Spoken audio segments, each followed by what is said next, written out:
Malaqada nağıl kitablarından çıxmış kimi görünən bir qala olduğunu bilirdiniz? Söhbət Castillo Monumento Colomares'dən gedir. İlk baxışda çox qədim qala kimi görünsə də, amma əslində tarixi o qədər də qədim deyil. Qalanın inşası 1994-cü ildə yekunlaşıb və tikilmə məqsədi Kristofor Kolumbun Amerikaya etdiyi məşhur səyahəti yad etmək olub. Bura Malaqa mərkəzindən maşınla təxminən 25-30 dəqiqəlik məsafədə yerləşir.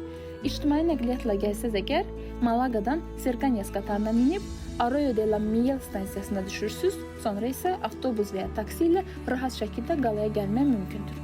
Bu yol isə ümumilikdə 45 dəqiqə ilə 1 saat rast çəkir.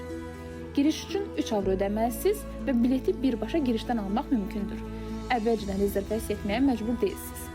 Əgər Malaqa yaxınlığında həm fərqli, həm də ki çox gözəl fotolar çəkə biləcəyiniz bir yer axtarırsınızsa, bura mütləq siyahınızda olsun.